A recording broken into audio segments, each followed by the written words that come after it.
so nice you had to do it twice. Yeah. Ladies and gentlemen, welcome to another edition of the Kayfabe Podcast. You know I am your councilman, so there's no need to have any fear. And then, of course, my other host, the sweetest oos herself, the people's nightmare, a.k.a. Mr. All-Star Fandom, your greatest trios on the internet right now. And this is a special edition of Kayfabe. You know, normally, we talk about trending news. We go off the rails. We do a little fantasy booking. But today, we have gone to the next level because we have ourselves a special guest. The special of special guests, okay? He is a Olympian. He is a power lifter. He is a world heavyweight champion. He has one of the greatest retirement fake outs of all time. And I may be very biased because I am from Texas, but he is also from Texas. So to me, one of the greatest, all right? And if you don't think that, then somebody is going to get their ass kicked. Because, ladies and gentlemen, our guest today is none other than the WWE Hall of Fame.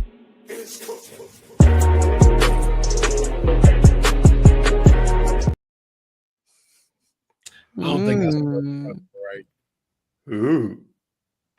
Wait, what? I don't think I spelled incredible right.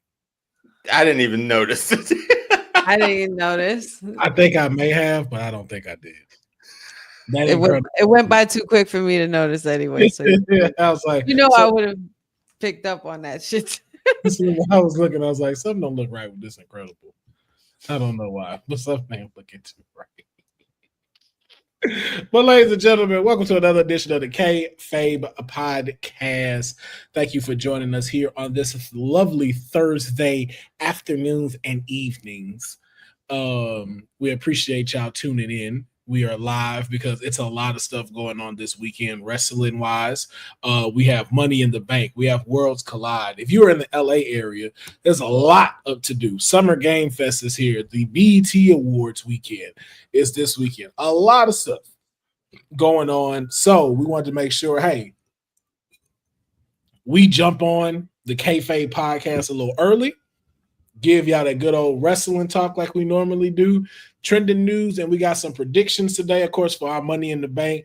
Worlds Collide happening before then. Stephanie McCurry doing double duty. Of course, we have our original segments, Who's the Heel, and Honey has brought us an incredible Who's the Heel for this edition of the Kayfabe Podcast, and a lot more to talk about. But before we do that, I know we normally have it at the bottom, but now it seems like we just starting it at the top, and we just shooting the ish. So, Honey, Deonne, how are you? Man, surviving.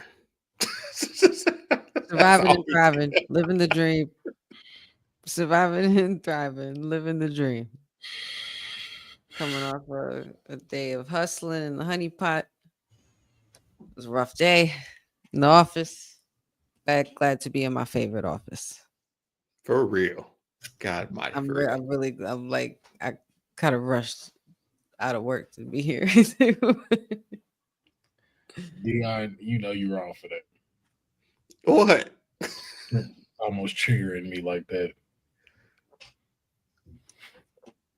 What do you mean? You surviving. I am, man. Aren't we all? I was like, don't do it, Will. Don't do it. Don't do Aren't it. we all? I'll do it. He's like, don't do it. He's expressing himself. Don't do it. I was like, you leave Macho Man in the cage. Oh, God, goodness. Let's not do it. After all of the darkness and sad. Oh, man, we're not going to do that. We're not going off the rails like that. Not going off the rails like that. Yeah, it's we have a lot that we have to cover. You know, baby's got to get taken care of. Island's got to go get sailed by Honey. I got to take a nap. So we go jump right into it, man. We're going to start with a little trending news. Something bittersweet. R-Truth, a.k.a. K-Quick, a.k.a. Ron Cena. I want to put this the right way. his contract is up and it is not going to be renewed. Mm-hmm. So that is the term that I am hearing that is being thrown out. Now, what I want to do is get y'all initial thoughts on this news when it came out, to hear that R-Truth is potentially leaving the WWE. Deonne, let's start off with you first. Your thoughts on this news? Yeah, it was wild, given that we just saw this with him. But to clarify, like you said, his contract will not be renewed. So as they decide not to, he's selling merch. The time that he's given, he's knocking out of the park. R-Truth is an institution there at this point, man. And the good thing about it is, like, everybody loves him. This is probably like the most over wrestler with the crowd and the most over wrestler with the wrestlers in the back. And just see like the outpouring of people talking about it. That's what make me sort of think that it's not being renewed, but there could be a Legends deal somewhere in there too for him, and seeing how long he's been there. So that could be the next step for R-Truth. But I wanted to believe that it's going to come out like on Monday that Cena was behind it. I'm still thinking storyline, because I love to stay in that. I love to stay in the kayfabe of wrestling. You know what I mean? I like this. Yeah. Shocking, but he's 53 years old too. So I don't know. And we don't know his contract or how much he was getting paid either. But I'm not watching his pockets either. So yeah, it was just a surprise, man. But I feel like this time is going to come with a lot of people. It's just that it's coming during the point where he's so over with the crowd again like this. So we'll see what happens. I mean, expired could mean, well, let's roll that into a Legends deal and see where we go from there. So we'll see where it goes. But very shocked that it happened. And it came out so early too. Honey, your thoughts? The initial thoughts that I had, of course, was pretty much like a heart drop. It was pretty much sad for the most part for me in the beginning initially. Of course, because Truth has been our WWE treasure for quite some time, and he's, had such a wonderful run, continuing being the gift that keeps on giving. But this is a great opportunity for Truth as well, if he's, to grow from just being the gift that keeps on giving in one place. R-Truth deserves to be worldwide, and I think he could still go. I think there's a lot of things that he hasn't been able to do that maybe he would like to try. I wish him the best, no matter what they decide. If his contract is renewed somehow, or like Deonne said, a Legends deal wouldn't be a bad idea either. He is a legend.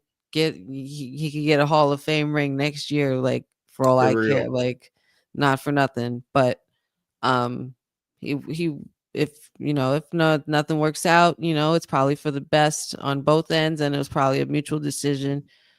I would hope, at least, because from here on now, at least he can navigate his career on his own, and he can make his decision from here on out. It's not anybody necessarily he's working for anymore. Now he can work for himself.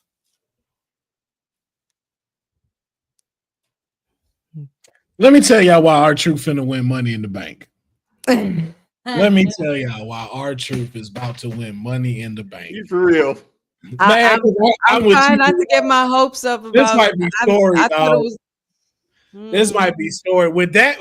With this shirt though, and it really being on the site. Nah, dog. Nah. I feel like everybody thinking it's happening. He leaving, and this man get a spot in Money in the Bank, bro. I can feel it. I don't know why, man. I'm thinking shenanigans, because you know why? We're gonna be talking about our predictions. There's nothing in there right now for the men's to make it memorable. Like, will they have a good match? Yes. But are they gonna leave us with a memory? Not so much. Not so much. So Like how he's these taking a women spot. do? Huh? So he's taking somebody's spot. I see him taking a spot. I can see him running in there and just taking it for himself. Like how Brock Lesnar did. Brock Lesnar could just walk in, get Money in the Bank. Why can't long tenure Truth go ahead and call his shot? Walk in and save wrestling, or get the opportunity to the weapon that he needs to help save wrestling from being fully ruined by John Cena. But see, I want to get my hopes up and to be disappointed if that ain't what it is. That's such a good idea. I'd rather it would be fantastic. I'd rather live in that world. I would much rather live in that world. All right. Give me that. Give me something happen. Because you know why? Andrade don't fit in that match. That's who I was thinking you'd take out. I'm telling you, yo. So how does he get taken out? El Grande Americano. But I feel like he take out Penta before he takes out Andrade, right? I mean, it could be a match because you got because even like we're learning like some matches are happening this Friday before Money in the Bank. Because we get in the 6-woman tag match on SmackDown, and we know every participant of Money in the Bank will be on SmackDown this Friday. So again, Will, I like how you think, man. I like how you think. Because there's just no, that initially also with being sad, that was my thought, because it's like, no, he has to finish the story. This is a perfect time for him to build up on redemption. Like I've said this many times, like he should be the one to save wrestling and end John Cena's retirement and all of that. Like there was a big opportunity here with that. But if I would love for it to be that way. I would love for it to be that way, but I'm sad if it's not. I'm sad. I will live in ignorant bliss if I need to. Let me live in it. I will wipe my tears in it because I refuse. I want to be a kid in this. I want the wonder of this is just a story. This is just a story. There's no way they would take R-Truth away from R-Truth is our childhood hero, you know? What if he read his contract wrong? He has shown up in the women's Money in the Bank before. He has shown up in a Royal Rumble with a ladder. Stop. That's up there with Drew. That's up there with Drew. Like oh my God. Like, oops, my bad, sort of thing. Yo, that would be hilarious. I like that idea, Will. I would love to see it happen. Don't get me wrong. You're right. We low-key talked about the money, and we'll talk about it here. Looking at that lineup, we were always like, this is a not strange, but a unique lineup for the men's Money in the Bank. Because there's the viable winner, maybe 1, 2. Yeah, not as many heavy hitters as you have on the women's side. It's very low key. So somebody getting taken out and Truth getting inserted somehow. I'm telling y'all. Would be fun. Because I honestly, when I heard it too, I was like, maybe Cena did this. Maybe Cena should come out and say he did it. Let him cook. I'm still thinking about storyline myself, man. It's gotta be. The fan of me, the fan of wrestling wants to be like, nah, this ain't real. Exactly. That's what I'm leaning in. I'm leaning in. But for the sake of the podcast, if we want to go behind the kayfabe of it, I would say if that is happening, this is the best thing that could have happened to him. Like with where social media is, where he is with music, where wrestling is, like, yo, R-Truth has never gotten a chance to be out in the open of wrestling like that. He's always had to be on the umbrella of WWE. Like he's never got a chance to really go on a music tour. Like he doesn't get a chance to like be in stuff, get featured in things. Like, you know how many people are going to want to have R-Truth and stuff now? That he can do it. Like, you know how many independent like promotions R-Truth can now go to, like a stint back in NWA, House of Glory, Reality of Wrestling. Hell, if you want to do AEW, hit Ring of Honor, like, yo, like anything you want to do is at your Mhm. fingertips, or even too, if you just want to rest, you Right. can. You can just chill. You don't And, got to do none of that. and I'll say this: releases are very. I don't believe in full releases anymore or expired contracts, just because of where we are in wrestling now. Look at what we saw on NXT. A guy named Top Dollar came back as AJ, his real name, Yep. AJ Francis. Sure did. Whatever is happening in the world of wrestling, you leave WWE, there's another pipeline that still makes you associated with them. And for the It's younger like, wrestlers, it leads you back to there. It Mhm. eventually leads you back. And it's like sports, though. That's what it is. Like, some people get released just so your contract can be renegotiated. Like, just Mhm. because it's like, okay, well, we just haven't come to terms on that, so we just not gonna renew it. It's like, okay, cool. That doesn't mean that they still can't call to say, like, hey, I'd like to negotiate a different contract for myself. Mhm. So, like, the news is out that that contract expired, and it's like, okay, cool. But does that mean, like, oh, they're fully separated from here? Not necessarily. no, and part of me also thought, even if he is done with WWE, it's not like there isn't an option where he can't run it back to go to TNA and play around there for a little bit, or retire at TNA, you know what I mean, or something like that. Like, imagine you all get up against Trick. Imagine how So funny that would be, though. It would be dope. I just don't want him to retire there. Like, No, definitely retire at the E. maybe Definitely. not necessarily, but it may be all right. Well, if not retire, then just even Like you just to said, a go run. back there, because he Yeah. had a great run there. Yeah. yeah, it's just the world we live in now. You can end up anywhere and come back. Yeah, Yep. pretty much. So this won't be the last time we see him in a wrestling ring. I'm sure of it. No. But We're it could be gonna see him Saturday. We're gonna see him Saturday at Money in the Bank. That'd be great. That's That gives me a reason to watch Money in the Bank. exactly. But now let's move over to NXT. Mariah June. September? August? Nope. What? Mariah Mariah. March. Mariah December has a good ring to it. No, Mariah December? Nah. Mariah March. You was on something with Mariah June Let's keep it with June. or Mariah August. I was like, we Oh, right okay. there. We were close. Yeah. Let's stay in the summer. Yeah, we're gonna stay in the summer. Jesus. Because what she say? Mariah March. Yeah. Yeah, Mariah March.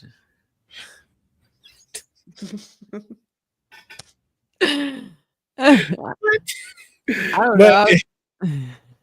She's like, I'm just participating, okay? Yeah, technically that was what I was doing. Yeah, that's all I was doing. And I just threw a month out. Fuck it.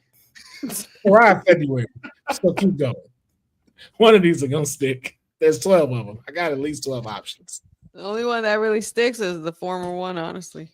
You want to Yeah. keep it real. I'm not mad at Mariah June though. I'm not upset with that one on Mariah August. Like, I don't know how I feel about he that. wouldn't do it just because, Yeah, like, she yo, would. you'd get dog walked in socials doing that. But They'd be like lazy creative. Yeah, lazy, I don't know, so man. lazy. Oh God, just another one. Throw it away. I'm so sick of it. Oh man. IWC is like that cousin that gonna get beat up in school, but you gotta still be like that cousin. All right. Nah. They know it's my cousin, but I'm like, I didn't say that. Some of these you need your ass whooped. Yeah. Yeah, he did Right. that. I didn't. Like, I get it. I ain't gonna let him jump you, but if he talking about he want his one, what you waiting on? Like, go do that. But well, so we don't even know if her name is gonna be Mariah anyway, because she didn't even mention a name when she introduced herself. She just said that things are gonna get a bit more glamorous around here, so she's kept that part. Any takers on taking a guess on like what you think the name could be or should be, or what name would you give to the one formerly known as Mariah May? How much crime is going on right now in my damn city? Would it be possible for her just to go by one name? Mariah? I think she can still get Mariah May. I like, unless she just don't want WWE to have it. I don't see why you don't have Mariah May as your name. Because it's an established name at this point. Yeah. Like if you're coming in with that sort of push, and we talked about where she should go in past episodes too. I think Honey and I thought NXT would be a good route. Will, I think you had on SmackDown, which were both a good option. But I see it on here. I see it on here why this is better. But that was fast. Especially with all the maneuvers they made. Like this is between her and Ricky, fastest switches I've seen. No, like Ricky still took a while. Ricky still took a while. Because he was on TV, but like her, was it even 90 days? I feel like it was like a month and a half or something. Like it was like, when was Revolution? When was AEW? Let me see. AEW Revolution. Was it March? Because that's just a wild thing to think of. Like that's just that was March 9th. March, April, May, June. Oh, that still wouldn't be March, April, March to April, April to May, May to June. Yeah, no, that's still we're at the beginning of June, by the way. Like that's still not enough time because her contract didn't end March 9th. So that's not 90 days. So so she gonna be Martha July. She must straight up just told them like, "Hey, Mariah July." I said Martha. What? I said Martha July, Mariah July instead of Mariah. She's still trying, Deonne. She's still trying. She want to get one so bad. She said Martha July. Who the fuck is did Martha? Say Martha. I meant Mariah. I don't know where Martha came from. His mother's name is Martha too. Stop it. Keep going. I knew you were gonna say that. Go ahead. What else we talking about with Mariah May, man?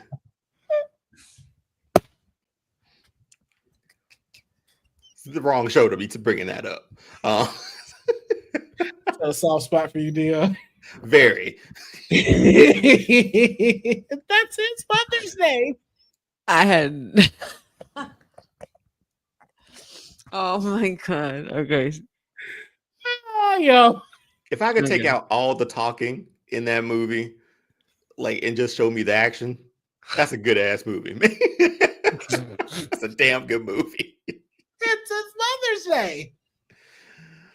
And then just give me the dialogue between whatever, man. Come on, this ain't that show, Will. Come on. Oh gosh, but Sendil asks the great question, and I want to know this too. With Mariah May going to NXT, does she get the Stephanie Vaquer route and a little bit of time straight to the main roster, or do they blend her in and gel her with this PC place and really give her the work?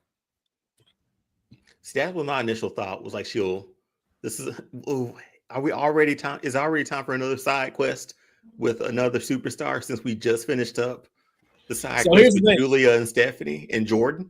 Outside of Jordan, none of these women have been a world champion. Mariah May is a world champion. Mm-hmm. So the question is, it's like, what do you go do? Like, if it was me, I wouldn't side quest it, but it's difficult, man. Like that's a difficult situation because it's like it also too depend on like how they gonna move Mariah. Like if they gonna fully invest into her character and let her do character work, she not gonna be able to stay on there that long. Mm-mm. Like and then the interaction she gonna have with these women is what's gonna be really kind of why she may get a rocket strapped to her because of what she gonna bring out in them. Like her interactions with her and Jade, her interactions with her and Jada, Lola. Mm-hmm. And there's no word on like the upcoming draft date either anymore. Like I feel like we've far past that. Yeah, I think we done with the draft. I don't know if that's gonna happen. So I was gonna think maybe even then, that's when you have an opportunity to do her. That's what I think it's just gonna be. I think it's just gonna be like straight up portal stuff. There's no draft. But no, it's a good opportunity too for, because I think I said in NXT, like if you weren't that familiar with AEW and here's this new superstar coming in NXT is the perfect landing ground for that. Because that's the perfect place for her to land. And it doesn't have to be a long time, man. Like, I think this is to get her feet wet, give her some time in the PC, give her some time learn the machine on NXT. And we already know The Rock is going to be strapped to her back from this week to when she makes the main roster. Because that pop was ridiculous. Exactly. I feel like it's like the Ethan Page route, honestly, for her. Well, Ethan has been here for a minute.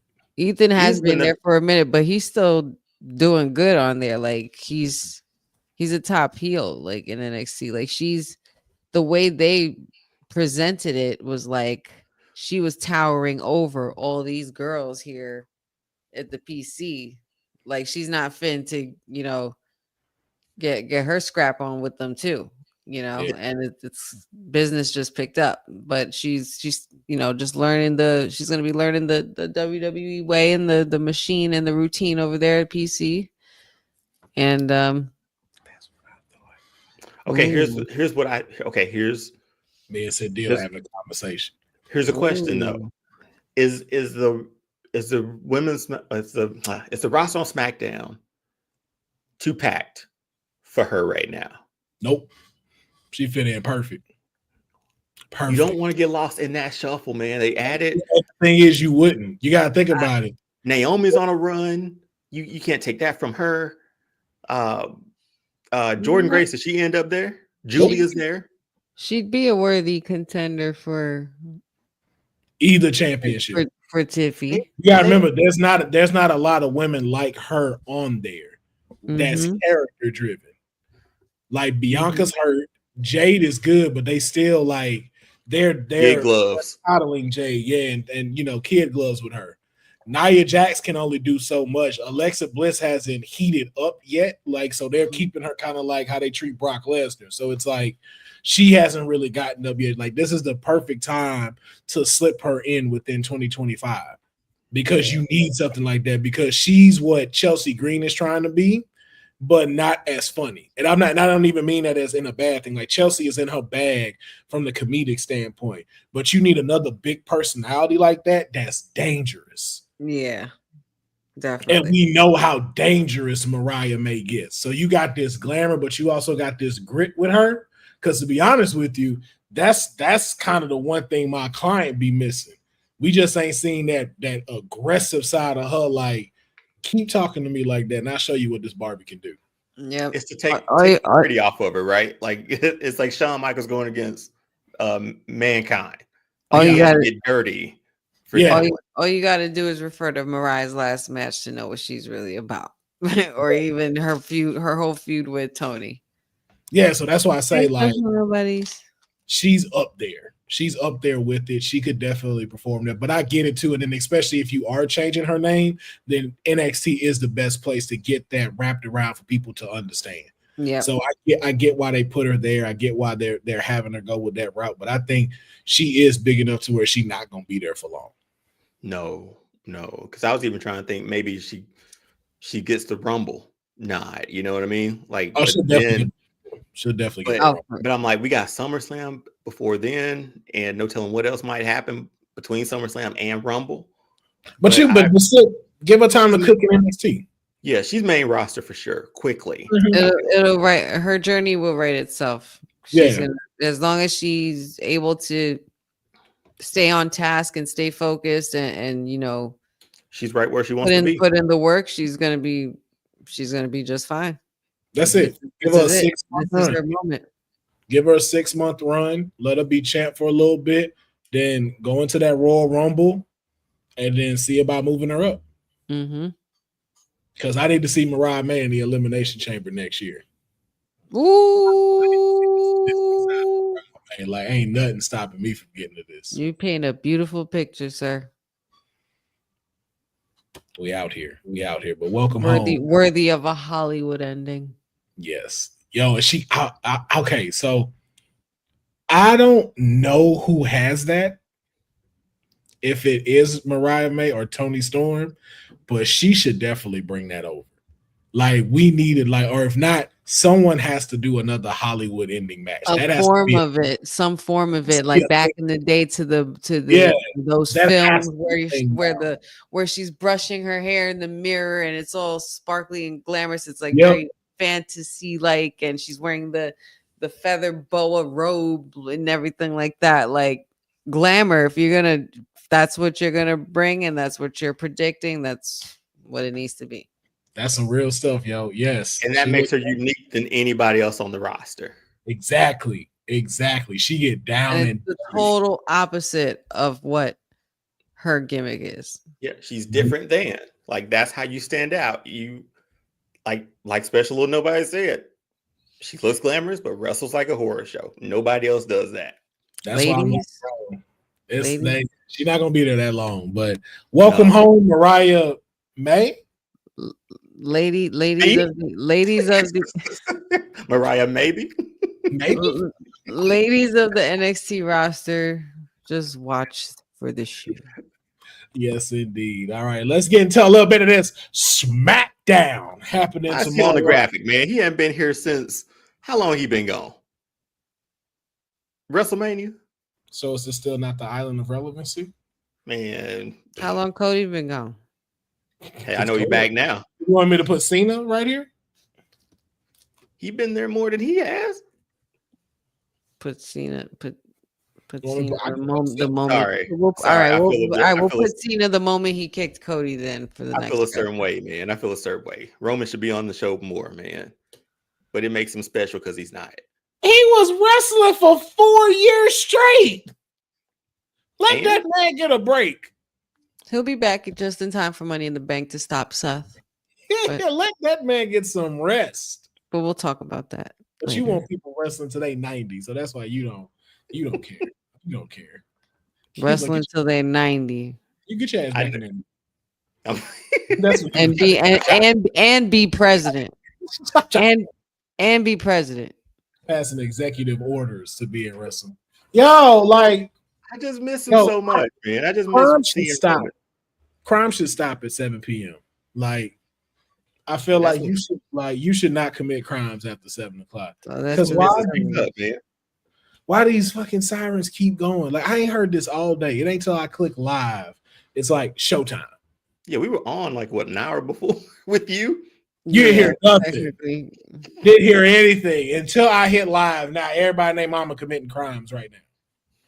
Goodness. But as we said a little bit earlier, each participant of the Money in the Bank ladder match this Saturday will be present on SmackDown. Folks from Raw are coming over. And we also have learned, too, that we are going to have a 6-women tag team match. Naomi, Roxanne Perez, and Julia will be taking on Stephanie Vaquer, Alexa Bliss, and Rhea Karen Ripley one day before Money in the Bank. So my only thing about this is if I don't get the ladders set up in the ring and they sitting on top of them talking. Oh, we talking about that. We did talk about that. Yo, like I need that with this group of women. That would be epic. But it's like, there's just so much heavy hitting here. What's really there to talk about? You know, they're all there for one thing. It don't matter. You could just and this is their match too, man. Like they're gonna just get to well, hell, you still got 3 hours. You might as well put them on ladders and it's gonna end in chaos. Ain't nobody winning no tag team match. Everybody's just gonna start brawling. I don't know. So either we get the Rhea Ripley Riptide pin from somebody, or somebody's gonna sneak one. I don't think Naomi gonna eat the pin, Cynthia. I think Jay, if anything, Jay gonna come in and mess that up, and then that's what's gonna leave them short down one person.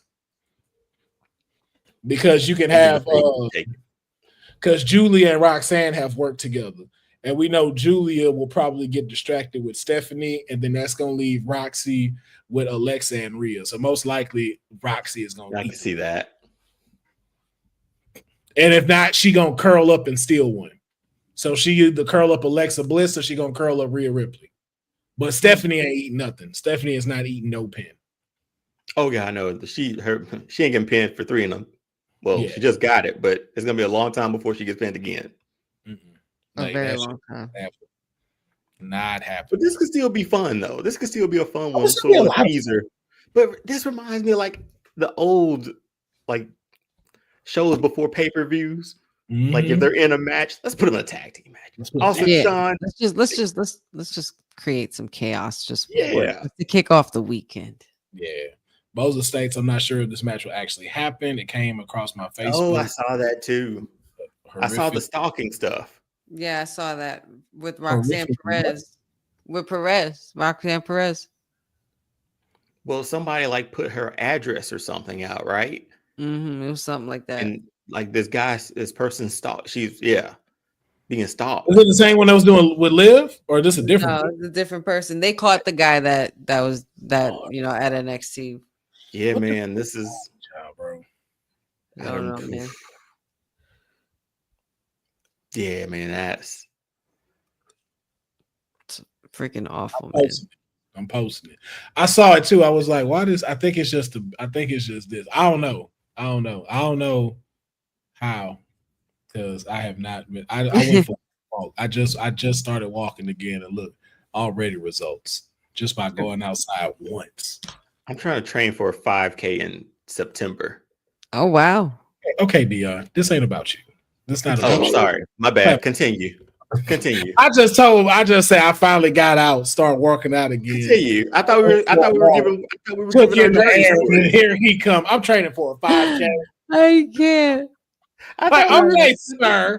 I thought we were just giving our health updates and stuff, man. This was clearly. See, you just Vic Joseph. This is what you did. You just Vic Joseph. You clearly didn't get the assignment. No, not Vic Joseph. No. Vic Joseph. That's what you just did. But tell them more about your 5K. Thank you for the compliment. Well, it's 80s themed, so that's going to be fun. So I'm trying to get ready for that in September. It's the first one I'm running. So just so I can lose some weight and be ready for, when Xander's walking and stuff. So that's it. Sorry to take your shine, man. I really do deeply apologize. Kid in there, honey. He gonna throw his. I really do deeply apologize for that. That is out of character for me, and I apologize. I stole your thunder, man. Boy, get a roll with some sugar cookies and don't know how to act no more. I got no words. Don't know how to act. I'm apologizing, man. I'm sorry. Just not here. Just. I'm ashamed, man. Shame. Yo, hey, why y'all don't want me to lose weight? Yo, like, I've had a few people tell me that, like, Will, you shouldn't lose weight. Like, I'm like, what? Well, you know what? I tell you what, Will, you do whatever the fuck you want to do. Listen, y'all don't know what it's like to have man titties. You don't know what it's like. Okay. Y'all be looking like, hey, the full package looks great. Y'all don't know what it's like to have hard nipples and you a man. It's very hard to explain that. What else happened on SmackDown, man? Yeah. I'm just letting y'all know that. That's just one of the very few things you got to deal with. That was it for SmackDown, actually. That was all that happened on SmackDown. So there's no segue into this. 3 hours and that's it. That's it. What's funny though, there's nothing for the men. That let me know this is a bullshit match. Because how do they not have anything? How are we not having anything with them yet? The other thing was John's all four people for the tag match will also be in the building. John Cena, Cody Rhodes, Jey Uso, and Logan Paul will all be under the SmackDown roof this Friday as well. But that's all we have. That's all we have now for SmackDown, of course, because it's Thursday. But they start to drop a little bit more news on Friday as far as the previews go. But because we're starting here, we get what we can. We talk about those things. But the good thing for y'all to know is, like a Mariah you maybe get honey for this watch along this Friday. It's a roll the dice now. It's a roll the dice now with honey because honey got to make those McDucks. Nah, there actually will be a watch along tomorrow. Well, there y'all go. Y'all being blessed in the streets right now. Whew. Yeah. Yeah, Absolutely. Bose, I'm sure they'll have something tomorrow, by Friday. So, but I absolutely have no idea what this next segment was in this thing. Oh, okay. Oh, I have, yes. I know what it is. So I have a question. If you follow Is me that on, what we want the truth means? The next thing? no, that was Okay. that was no, Dan, that's messed up. If that really that I promise you, honey, that is not what that's for. I promise you. Okay. It really was for our truth. It Okay. really was for that. Yeah. Okay. I just because that was the first thing I knew we was gonna talk about. Because I just like to keep trending news up there and then just highlight one of the trending news is it was for our truth. I promise you. That's why that's why I didn't put this up here because I was like, I don't need that to be what everybody focusing on. Okay. Yeah, I probably because I know I'd be on some bullshit sometimes, but I promise you it wasn't for that. Okay. I was like, Nah, it was definitely for our truth. It was definitely. okay. But if y'all seen my video that came out, someone asked me to say a very triggering statement that would disrupt WWE fans. I won't repeat it just because we have a very diehard fan of that particular wrestler. I will not say what I said. But it did spark a question after one of the comments that I did see in social media. And it's something I wanted to bring to the table. Was Owen Hart the better Hart between the two of these men? And I concede my answer and I give my time to Honey.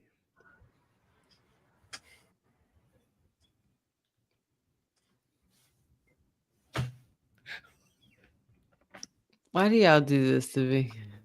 Just, hey, listen, someone threw that out. Someone threw that out. That's not even part of the segments. Is that trending news? Well, that's why I didn't write it up here because I didn't want that to be a focus and get a takeaway from everybody. And it can low key be we want the truth too. So this is a we want the truth, basically. That's I was just gonna say. Hey, yo, it is not. It is not. Yes. Yeah. But we always want the truth, don't we? Like we all seek truth. We're gonna have to. I mean, this is dissecting quite a few things, but the better Hart. In what way? In what way? Everything as a whole. As a whole. You know, I feel like guys, is it me, chat, or like is it like Will's goal to just torture me, to like get me to confess and agree and take and just this is the perfect if I didn't give a better time to put you on a pedestal to represent your person.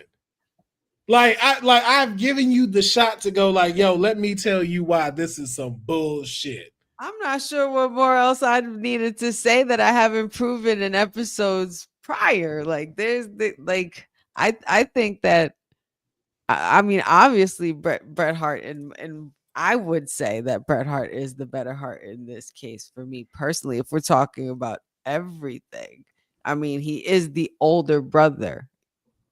What does that mean? Never mind. I'm sorry. This is your time. Yes, this is mine, and this is you asked me, so I'm that is my answer. And just throw that out. Rosie is the older brother of Roman, and you got it. Goodness gracious! Just throwing it out there.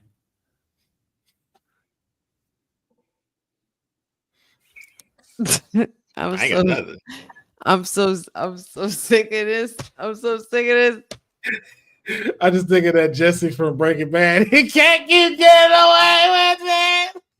It's just not. It's just there's no way, guys. Hey, listen. I saw this post, and it says for you to say something. I said it. I even scheduled it like weeks in advance. Like, you know, Man, if y'all don't go and watch this post, man, y'all can see the evil lurk in that smile as soon as that camera panned to him. And he said with the utmost confidence what he said, that blasphemous bullshit. No. I mean, you know, The nerve, the betrayal, the deception. But there's no convincing, and I'm not here to. That could trigger a WWE fan.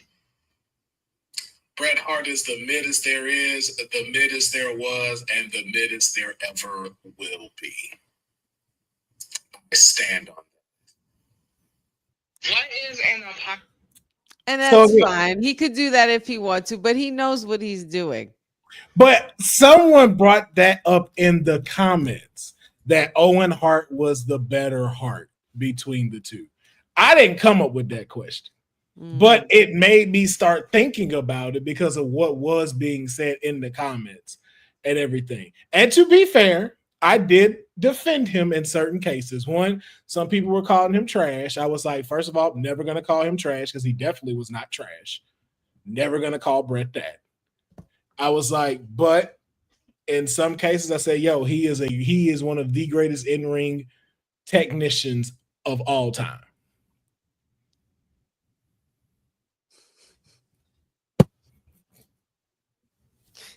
I'm not. Again, I just put that out. Where's the barbershop window? Damn it! I just put it out. Deonne, nothing to say on this. I gave my time to Honey, man. I'm out of this one. Why? I would love to know your thoughts, Deonne, on who you think the better Hart is between Owen and Bret the Hitman Hart. Well, okay. In this situation, I'm picking Bret Hart. I'm picking Bret Hart. Owen. Oh man, now I'm about to go into like Owen had charisma. He had it. He just didn't get to unleash it later on, like in the mid 90s, towards start Attitude Era, and then with the Nation and stuff like that. But Bret was always the guy, though, too. Yeah, Bret Hart is. Once Bret Hart entered the World Championship talk, he was there forever. So Bret Hart. Yeah, man. Yeah. Love Owen to death. Love them both, but Bret Hart. Chad, I want y'all to know before we went live, he wasn't saying none of this shit. He was sure wasn't. Well, no. He was on the Owen train. No. Ready for it to go off. Because I asked the question, and you answered it, Will, about if not for his accident, his fatal accident, could he have made hit top tier in that time in the Attitude Era? And I don't know, man. I don't know. The fact that Bret had already been there. But the fact that you don't see the similarities to him and Cody Rhodes really escapes me. Like, bro, this was Cody Rhodes before Cody Rhodes. Had he not passed away, Owen had everything. Everybody was behind Owen. Every time he stepped in the ring, he was incredible. When he was Intercontinental Champion, he was fantastic. And then too, if he'd have just been a little bit older, imagine if Owen and Bret were the same age. Because it's only a few years that really, and it's very key, important years, that distance them, that gives him that. Owen Hart had it. Owen Hart had his own legacy when he was with Nation of Domination. He's had multiple championships. He's had his Stardust time. So then what was next after that? Nothing but to go up. I don't, but that wasn't the MO then, man. You could be hot with the eras we had, Deonne. With the era, because if Kurt Angle could have made it, Owen Hart could have made it. That's fine, but Bret was the popular one, man. He was the fan favorite.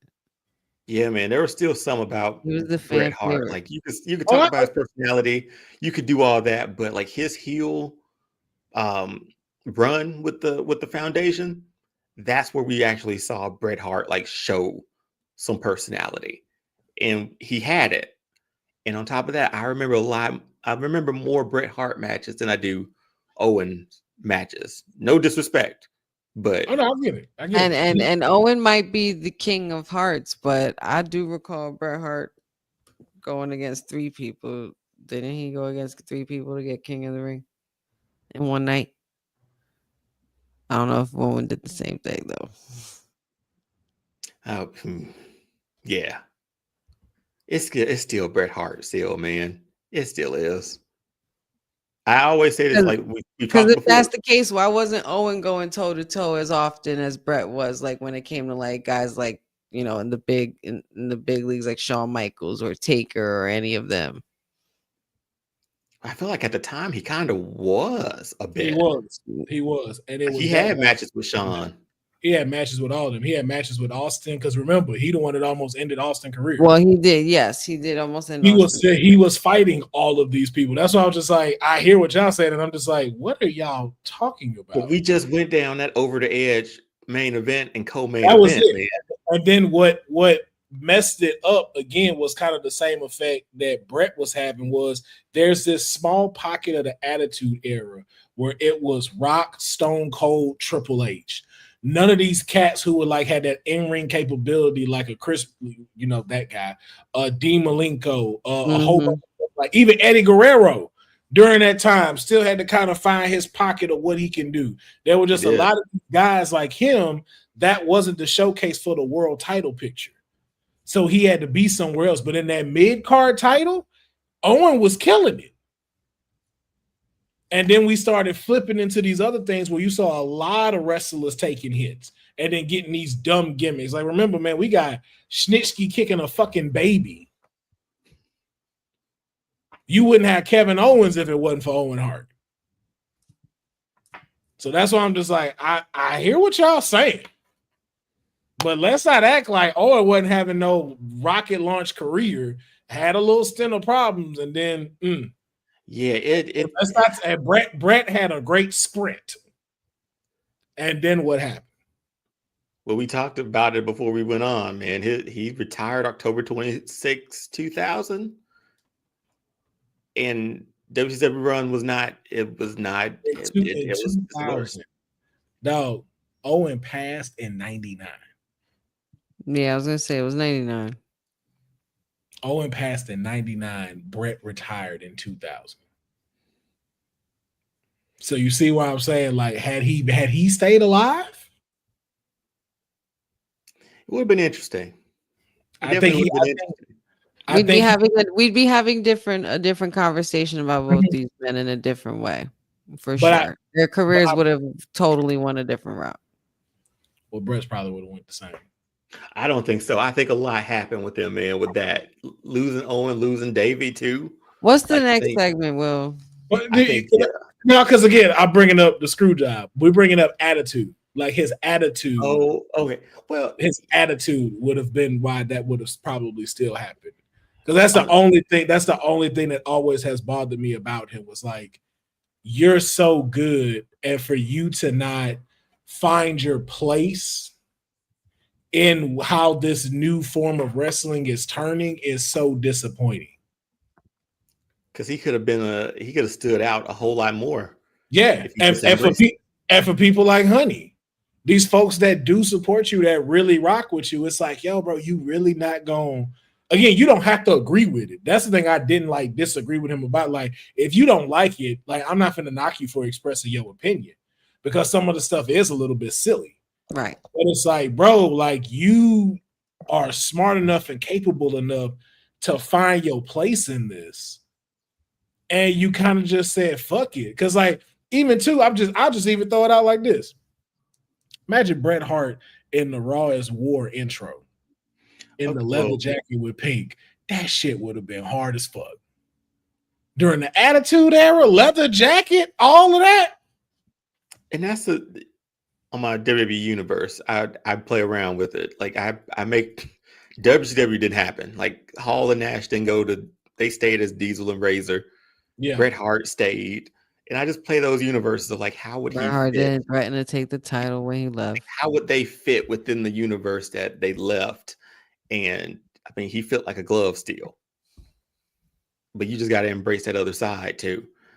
And he didn't want to. We're gonna go to the next topic because Sid Dill ain't shit.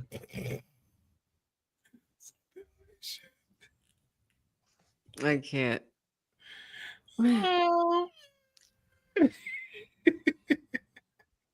I mean, how many championships has she had? What's the next one? Our Money in the Bank predictions? Yo, Bret during Invasion. See, that's the thing, man. They wouldn't come off those contracts. Those contracts were too good with Turner, man. Had he not got hurt during Invasion with the world title? Yeah. That'd have been a. Yeah. Oh, and if Owen was still there. Okay, for him to have come back with that title, you want to talk about a fantasy book in there, boy? Yeah. Oh yeah. That's why it's very interesting to have these two things. As much as it's fun to watch Honey get poked at and watch her squirm, it's a love-hate thing for him. Is he mid? Absolutely. I'm not backing down on that. But again, I will never call him trash, and I will never say that he doesn't have a stint in the wrestling history.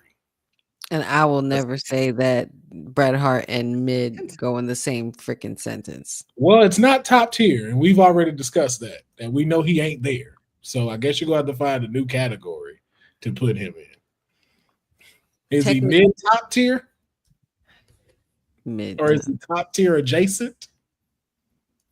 Next segment. Next segment. Oh shit. Well, y'all seen it. Fuck it. So our next segment. Oh, yeah. Oh, okay. Because I'm like, they saw it now. I was like, damn. Because I can't remember what came next. And I thought it was Money in the Bank. I didn't know this was the next. Well, it'll be great to end on that then. Yeah, it will be great to end on that. Honey, you were in charge of this edition of Who's the Heel. So if you can, take a deep breath. The mic is yours. Please guide us through your segment for Who's the Heel on this episode of Kayfabe Podcast. Yes, of course. I had to go to a top favorite. And with Who's the Heel, I went with probably one of the most conflicting and craziest moments in WrestleMania history. Take you back to an event called WrestleMania 18. The night that the crowd literally hijacked the script and flipped it upside down. Clashed it in a match that literally redefined the way storytelling is told during WrestleMania, even to this day. Rock versus Hollywood Hogan, icon versus icon. Pretty much the whole premise of the lead up to this match is one man's supposed to be the future, the other is a villain of the past. You know, this is also Hollywood Hogan, and this is semi-Hollywood Rock, but still in WWE as well. But the bell rang and pretty much the crowd made the decisions. And we really, a lot of things that have transpired from conversation in this certain match. You know, did Hogan turn face? Or did he just remember who he always was? Or did The Rock lose control of the crowd? Or was he smart enough to give them what they wanted? You know, when legends collide such as these that can cover both ends of the spectrum as heel or face, there are no black and white answers. So I figured the colors of black and white upon our graphics here. Let's settle it here on the Kayfabe Podcast. Who's the heel in this situation, y'all? Hollywood Hogan or Dwayne The Rock Johnson? But before we get into that and answer those questions, we have a short little preview we would like to show the guest. Ladies and gentlemen, welcome to another edition of the Kayfabe Podcast. You know I am your councilman, so there's no need to have any fear. And then, of course, my other host, the sweetest oos herself, the people's nightmare, a.k.a. Mr. All-Star Fandom, your greatest trios on the internet right now. And this is a special edition of Kayfabe. You know, normally, we talk about trending news. We go off the rails. We do a little fantasy booking. But today, we have gone to the next level because we have ourselves a special guest. The special of special guests, okay? He is a Olympian. He is a power lifter. He is a world heavyweight champion.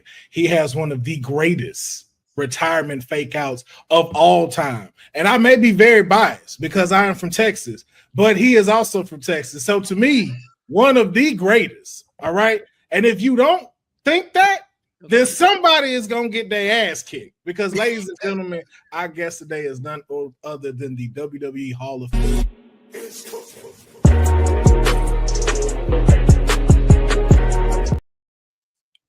You didn't spell it wrong. Okay, thank you. Weird. Just letting y'all know it's looking weird. But y'all want to tune in Saturday. It's a double feature week for y'all. We got another episode of the Kayfabe Podcast dropping, and y'all probably, if you haven't figured it out, we have a very special guest that we have been on the Kayfabe Podcast, our first big time guest. And I just cannot stop seeing Deonne do this. This will let me know Deonne used to hustle before he met his wife. Was out there in the cold because only cold weather make you do this. I knew he been outside before. Yeah, this was cool, but when he did this, I was like, "Oh yeah, Deonne used to be up to something before we met him." He was doing a lot of things. Oh my gosh, I do. But yes, honey, who would you like to go first in this? I would like for you to go first, Councilman. Who is the heel? Hogan or Dwayne? Hogan. We all know why. We're talking about the moment of where we are. I just painted the picture for you. He was probably saying it then too. Oh. Probably saying it then too. Probably said it before he came out for this match. But this was difficult because this still comes off of the wake of WrestleMania 17 when we saw what Stone Cold did to The Rock. So we also still have that, and it's like, okay, now the switch up didn't happen where we still kind of don't feel bad for you. So we still have that year and then leading up to this. And then if memory serves me correct, didn't The Rock leave to go shoot a movie? After this or after 17 he did. That was after 17, right? 17. Yeah. He left and then came back. So it was like, I want to say this was Scorpion King. It was, yeah. Okay. Mm-hmm. So again, too, like you don't really know how to feel about The Rock, but you know how you're supposed to feel about Hollywood Hogan. And I just mean as Hollywood Hogan, not the stuff I brought up earlier, but just as a whole, you knew who Hollywood Hogan was supposed to be. We know we're not supposed to really like this guy. This guy is supposed to be like the but again, we still like NWO, but it's still like we know that this is Hogan, and we still don't shake the fact of some of the things we knew about Hogan with this return, because even outside of what we know now about him, we still know about the finger of doom. We still know about Jeff Jarrett having to lay down and take the pin and stuff like that. So we know a lot more about this Hogan than we needed to know. Then you have The Rock come back, and so it's shaky. It's a very shaky thing, and then you start to see like this shift happening with the crowd, where you swear, like even watching this match, you'd have thought Hollywood was going to rip this stuff off and go back to the red and yellow in this match. So to be honest with you, I I would have to answer it. I don't think there's a heel at all. I think this is the first time that we saw us a moment where we're just enjoying the show. We don't boo. We don't. All we do is cheer. I don't think there was a heel involved at all in this whole entire match. Well, I think pretty much the only point where, and you make a great point. I think pretty much the moment where we actually had a heel in the face was in the beginning of the match, because we knew who was walking in the heel. We can't sit here and say Hogan wasn't walking in the heel, like he didn't just try to murder The Rock with a semi truck 3 weeks before this moment, you know. But during that time, people was cheering. But they were cheering. And then there was The Rock, because he was gone for a little bit of a hiatus. Everybody's like, oh, you going Hollywood, this and that. But man, but you also cheering a man named Hollywood. So it's like underdog heel defense at the same time. Yeah, but it's just, I think this was where you started to see where crowds broke the rule and elevated what matches could potentially be, because like you said, this was the match that they controlled, and so it's really never been seen in that type of fashion where they put it in their hands like, yo, we're supposed to have a protagonist and an antagonist in this ring. We're not doing that. We have two icons. This is a fantasy booking. Like Deonne brings up all the time. This would have been a 2K match dream to see. Yeah. We don't want to. We just want to see these two icons in the ring. And they worked it perfectly using all of their techniques, all of they go-to moves, the pumping up, the people's elbow, the foot, the big boot, everything. Mm-hmm. They knew what we wanted to see. They knew what we wanted to do. So that's why I was just like, I don't see no heel work in that. I see like, yo, you just got two guys who excelled past the babyface and heel persona for one night. Well, yes, you're right. That's just my opinion, though. That's just my opinion for what I see. No, absolutely. I love to know Deonne's perspective. And I was just gonna say Deonne. I'm also gonna pose who's the heel question, and also something else to add on to it too. Did the crowd get it right by taking control and pretty much telling the superstars and the writers and Vince, everyone who was in control and had a hand in making this match, including Dwayne and Hollywood Hogan? Did the crowd get it right with the switch, with the back and forth, with the way it happened? Or do you believe there was an actual heel and a face throughout this match? Well, for everything you said to lead up on to the match, yeah, Hogan's the heel. He's the heel in this situation. NWO, he's coming in, ran him with a semi-truck, spray painted Austin, I think. Or did they spray paint? They spray painted somebody. Spray painted quite a few people. Yeah, so they were the heels, but I understand the crowd seeing Hulk Hogan back in a WWE ring at the time, how that would make you feel. And Toronto is where, come on, like they rarely ever see, Hogan, and he's back now. Of course, they're going to cheer for him. He was back in whatever WrestleMania that was where they were there before. I commend them for being able to switch. That's two professionals being able to like hear the crowd and switch. I hated that the crowd switched. I really did. Because I didn't care. The Rock going to go to Hollywood. Sure. I can see him as a Scorpion King. I love that movie. He comes back. Obviously, we know he's going to probably end up being part-time. He's going to movies after that. Hogan just comes back. I'm like, I rooted for who I thought. I rooted for the face of this match, and it was The Rock the entire way through. And I wasn't mad when I saw a little corporate Rock come back out, or a little nation Rock come back out. It felt good to see. So to add on to that, do you think that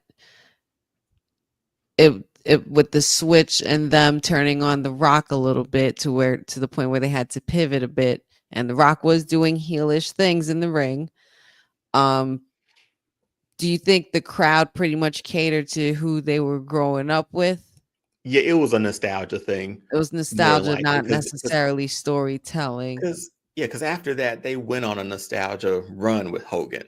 You know, he went back to the red and black, red and orange, red and yellow. My bad, red and yellow. And then he got the Real American music back. No, he still had Jimi Hendrix. I'll take that back. I don't think he did Real American. Did he? I thought he came back with American. He kept Jimi Hendrix for a little while after that, for sure. Okay.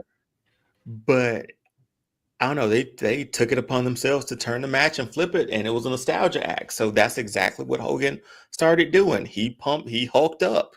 He did everything that he would do as a babyface because the crowd dictated it. But truly, the heel of that match should have been Hogan.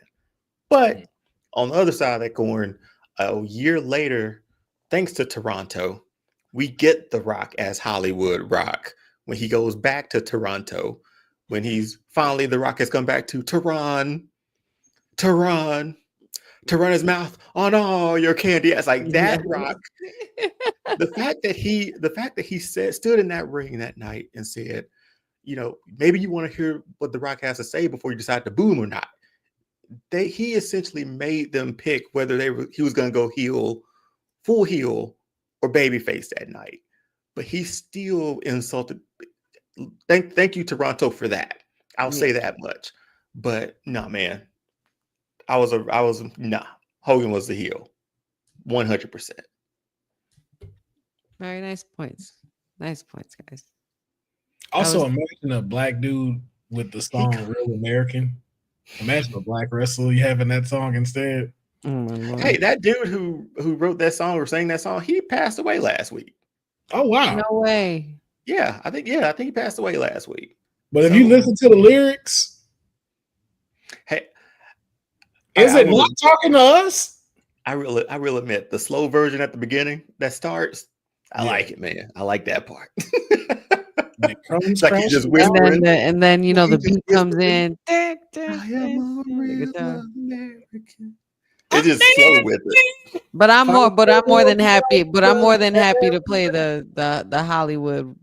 It reminds you of the 80s. Jimi Hendrix without hesitation. Yeah. Man, the Rock called them Mother Canuckers. I just remembered that.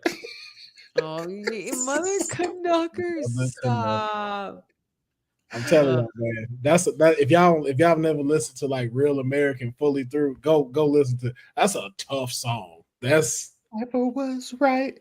Fight for you. Yeah, man. It's speaking to us. Yeah, come on, man. When it comes crashing down and it hurts inside.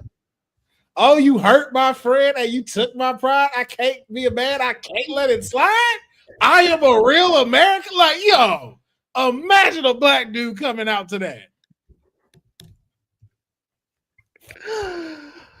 Fight for the rights of every man. Come on, there's no way he's talking to you, Hogan, about that. No way. Someone else should have came out in that. If Farouk would have came out and Ron Simmons came out to that song, his career would have transcended. So with the American flag, we should give other people theme songs and see if it works. Because Farouk with that, I would love to see it. Oh man, that would be a treat. A treat. I would have loved to see X-Pac with Edge's music. Which one? The new one? Yeah, because I just want to see like X-Pac come out and it's dark and it's green light, and he go, "You think you know me?" If he's still doing it. Yo, he just coming out with the fireworks going off, and he just. Oh no, give him Batista's entrance so he could do that. So give X-Pac Batista's entrance so he could do that with the pyro going across. We do need to do that. You know what? We should do that when we decide to get like a membership thing or like a Patreon. We should do that. So then that way we can play the video and the music. Oh, that'd be great. Yeah. Booker T does have G.I. Bro. So He could rock it if he wanted. He could get He the could. music. He could have. Yeah. That's all I'm saying. That's all I'm saying. That was fun, honey. But I truly believe Hogan was the heel, and he was still the heel after that for me. I feel like they transcended heelism and were just icons. But that's my opinion. That is my opinion. Hell of a match, though. Great job, guys. Yeah, incredible moment in wrestling. One of my favorites. I could watch this over and over again. Like, it was such a good. That crowd was nuts, man. I can't even imagine being in that building for that moment. But see, Special Nobodies, that's why you flip it. That's why you flip it and you change it. You be like, yo, we not doing that. We gonna change this for the positive. Because please also remember, this is a horrible comparison, but the Nazi symbol was not always the Nazi symbol. They definitely changed that from a sign of peace to a not sign of peace. So let's change a MAGA theme to an American theme. I just want to be able to sing that shit, man, with my people. Yeah. Imagine somebody, wherever we protesting that we singing that. Hey, you got a brother just like Jimi Hendrix, and he do that in the intro part. I'm a real American, fight for the rights of every man. I hope I'm gonna make a movie and put that shit in there, and have nothing but black people walking to that shit. Yes. Here for that. We taking that song from Hogan. Hogan, you don't have that song no more. We the real Americans. Matter of fact, ain't gonna just be black people. It's gonna be all of it. Bring the Boricuas in there. Bring everybody. No, we're always down for a good time. It's a very uniting song. It should be, man. You know. Thank you. That's all I'm saying. That's all I'm saying. I feel like if we were all out and you played that, everybody would groove to it. I'm trying to remember where I watched it. But I believe not only was the role possibly going to go to Dusty, but I believe also the song almost went to Dusty. Oh Rhodes yeah, that's right. That's right. I forgot where I seen it. That's right. Yeah. But that was that. Man, now if that was Dusty's music, this would be a whole nother conversation we'd be having right now. Now something I read, and something I read too was his theme was still supposed to be polka dots, but it was going to be red and yellow. Like they had everything set up, like, and then they just placed Terry in there and made him Hulk Hogan. But they had the gimmick, everything set up, color, brand, schemes, everything supposedly ready to go. They just needed someone to fill in the character. Wow. But that American Dream theme go hard too, man. Yes, it do. I'm just a working man. I still play that shit, man. Come on, working hard for the man. I'm like, come on, brother. Let's go, my brother. I'd love to have Dusty at a barbecue. I would have loved to have had that. Just one time. Yeah. They just say, "Hey, you almost got some of them burgers ready for me, baby. You got me one of them patties you could put on my bun right here. There you go, solid, brother, solid." Like Dusty like my burgers. Dusty like my burgers. Dusty just seemed like a cool cat to hang out with. He did, man. He did. Man, we finna go through the drive-through in a little bit. We're gonna catch us a little flick, a little movie. It's gonna be beautiful. Y'all coming out. Y'all got to come out with us. Could you imagine like being in a car with him traveling from town to town? Bruh, like, I know I'd be cracking up. That's the stuff I dream about. Of like, yeah, I would love. Okay, here's the funny thing. I would love to just be a fly on the wall for any of those conversations with like the click in the car. Oh, yeah. Like that, no telling what they will be talking about wrestling wise too. So it's, you know what? Dusty. That'd actually be a good like movie. Just a car ride with. But think about think of it like you're their driver, like, and they're like, hey, you're gonna have to take them from here to here, and it's the click. It's like a dude that's X-Pac, a dude that's Nash, a dude that's Michaels, and it's just this crazy comedy. That getting them from one, it's kind of like Get Them to the Greek with Get Them to town, yeah, like that would be so dope. If that happens, y'all know where y'all heard that first. Just know if that happens, it was said. You know where you hear all that manifesting shit first. Mm-hmm. Speaking of manifesting or hearing shit first, something has popped up on my my socials here. You talking like the intro to Real American right now. No, Why it's are you just whispering? no, but it's just making me sad because it says it's saying per Fightful online, but it's not looking good for Cross. Oh, for his contract. Mm-hmm. Haven't come up to him with an extension or renewal or anything yet. We don't. I mean, that's where we get too deep into the dirt sheets, right? Mhm. Like, I think they're still featuring him on TV. Whether it's not, if it's not a match, he's still featured. Like I'm just seeing it pop up, like, and I've seen a bit of it floating around today. So I don't But know. I'm think just of it hoping not. I hope but not. think of it by story though. Imagine you start saying that and he's telling WWE TikTok. Right. Like Right. so I think with the way he's been spinning stuff, again, it's anybody's ball game. But it 'Cause would then be I'm sorry, Will. not just saying you're gonna drop the ball if that happens to be true. That would just be a huge ball drop on WWE's part. And the fact when he went on the rant, he talked about like they put my contract, on social media or something like that. They put my contract out there, where they put how much I make out there, or something like that. Mhm. Again, man, this is the beauty of our podcast, right? We Mhm. stick within the kayfabe realm of wrestling, where we look at it as fans. We talk about it here and there. We fantasy book a lot, but for me, I feel like everything's a storyline, and I want to believe that everything's a storyline, and that dirt sheet writers get stuff wrong all the time. Mhm. Like They y'all do. just fan them writing anyway. You made that up. Dave Even Meltzer even writers in the business for a minute making shit up. just making Yeah, shit. so when I see stuff, Okay. I don't, until it's official. I don't believe it. Let's keep fancy booking around here, man. Let's live in ignorance. Let's live in the neverland of wrestling. I'm not going to your reality. Fuck that. No. I'll live in the kayfabe islands, just floating in the water. Right. But it is time for our predictions. Okay, Kayfabe Podcast has to have a prediction because this weekend it is going down. WWE is doing double duties, so WWE superstars are also doing double duty because we have Money in the Bank and Worlds Collide happening this weekend in Los Angeles, and it is already going to be bright, beautiful sun. Weather is going to be great. It is looking like it is going to be such a great time if you are in the Los Angeles area. From wrestling to music to video games, it is about to be a tremendous 3 days for this weekend. And so we couldn't go without doing our own predictions on here for Money in the Bank and Worlds Collide. Now we're starting off with Money in the Bank, and I believe so far they have 4 matches announced. We may get another one by this Friday, but right now it seems like we only have 4 matches that are happening. But with these 2 ladder matches being involved, I could see it only being 4. If it really Do we really need another match? exactly.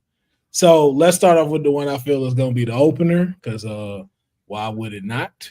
We have the men's Money in the Bank ladder match. LA Knight, Penta, Andrade, Solo Sikoa, Seth Rollins, and the greatest luchador outside of Dominic Mysterio, Grande Americano. Now I want to know, Deonne, honey, who is going to go to the top of the ladder and pull that briefcase down and become Mr. Money in the Bank? Oh man, Deonne, let's start with you. my heart wants to pick the greatest luchador to ever don a mask, El Grande Americano. Gracias. I really do. I really want to pick him. But man, I just think of Seth Rollins with Bronson and Braun in the middle with a briefcase, and they're dressed in all black. And even the briefcase is black now. No Money in the Bank on it, no nothing. Just means business. No, man. I'm gonna pick Seth Rollins, man. Seth. I think he becomes a 2-time. Yeah, so I think he's a 2-time. I think he's gonna become a 2-time Money in the Bank winner, and he and his boys are gonna essentially hold the WWE in his hands. And I'm really dope that it's really dope they're using his old picture too. Now, Right, architect. Yeah. So it's very telling to me. So yeah, I'm picking Seth. I'm sorry, that's Yeah, Messiah. that's the one glove. That's the Messiah. Yeah. Was that Messiah or that Revolution Seth? The one where he had. That's Messiah Seth. He has one glove on one hand. That's Messiah Seth. Okay, that's Messiah Seth. Okay. Because I'm looking at that and I'm like, yeah, man. So I'm picking Seth. Hart goes to El Grande, but my brain is like, make the smart pick. I think it's gonna be Seth. Okay. Nothing wrong with that. Honey, who's going to walk out as Mr. Money in the Bank?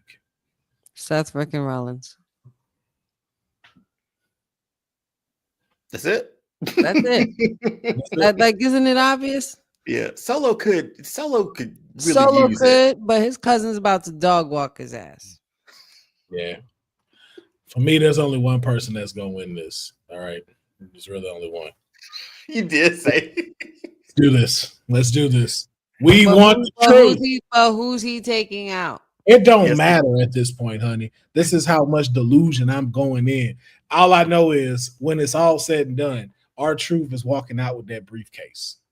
Could you imagine if that happened and then the 180 that would happen on social from last Sunday?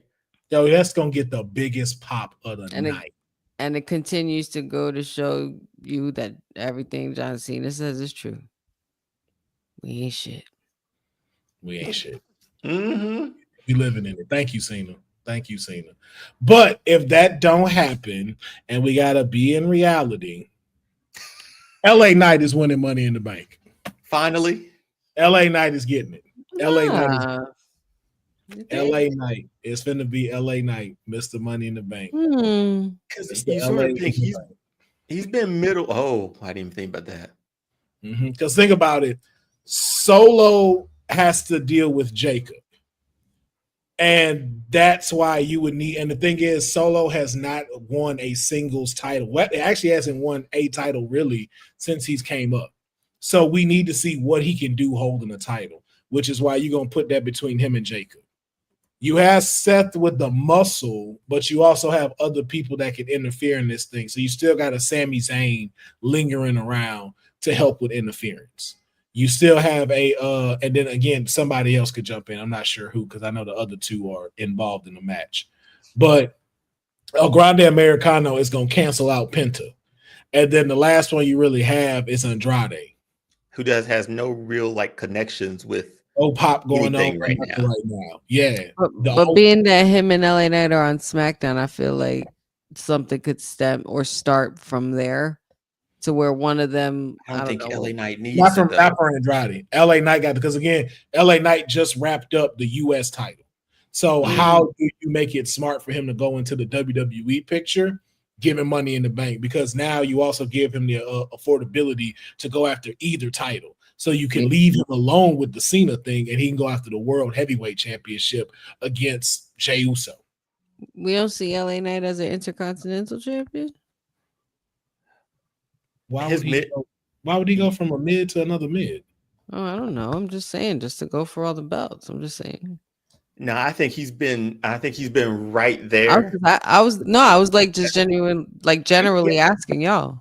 I think he's been right there so much that he has to take a leap. And like Will said, this could be his leap into. I need to pull out the whistle, man. Is that what we got? Nah, but she was just like, okay. That's just the way she was doing. She was like, yo, he threatened. He see him going for the Intercontinental title. That's not. That's just what you did. I was like, honey. I was also looking down. I was also looking down. Okay. My eyes weren't closed. Okay, for a minute, it just looked like. No, I was looking down. I was also looking at my Apple Watch. Okay. But no. Go ahead. Yeah, I'm sorry. I think I got my point across. I'm not sure, but I'll say it again. Yeah, say it clearly for the cool. Yeah, and he threatened us with the whistle. You heard that? LA Knight has been right there. This is top tier. This is main event status. He's been hitting that since he won the United States title, even during that period. If this is the time he's going to take that jump, and if you don't let him win the Rumble next year, I mean, this is the best case scenario for LA Knight for sure. I 100% agree. You want to talk about ruining wrestling? What? Boza says, "What if Walrus climbs the ladder and tries to get the case for Seth, like a Ellsworth to Carmella?" That'd actually be pretty dope. I want to see somebody get a tsunami from the bridge ladder outside. I definitely. Oh my lord! Somebody's gonna have it set up, and it's gonna backfire on them. Somebody got to eat that. But matter of fact, maybe not the bridge one. Just some tsunami in Money Bank. I don't want my guy getting hurt again. But somebody got to get thrown through some stuff with him there. Somebody got to get speared. But again, and you know who it's gonna be? El Grande Americano. Andrade's right there. I said El Grande Americano. He just doesn't fit, man. Like the truth idea really works. That you could do that and take Andrade out. Yeah. But that's why I say I know Truth won't fit story-wise either, but Truth fits with the grander scheme, grander idea of Money in the Bank. Truth comes out in disguise and tries to come out as like a decoy El Grande Americano. He's gonna DDP La Parka this thing. Yo, I would laugh that song. But again, too, I think with all the hype that we've been having with the chants going and we want Truth, I don't think you have to do none of that. I think just let that man music hit, R-Truth come out and take that dang briefcase. Because all he got to do is say, yo, bro, I'm trying to save John Cena. I'm trying to save John Cena from himself and save everybody from having wrestling ruined. Yeah. Here's what we get into our fantasy booking, y'all.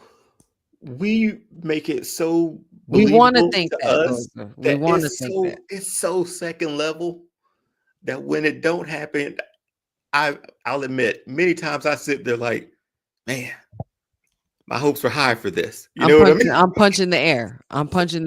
Well, just think of this as a resume, because one of these days, like WWE is definitely going to be involved with the Kayfabe podcast. So it's like you're going to rewatch these things. And then people like that's in the comments now are going to go and be saying like, yo, y'all should have really went with what they said. Like, you know, again, we know we're not trying to like have fans drive the stick, but it's like, yo, they throwing out some dope gems and some great ideas that could happen.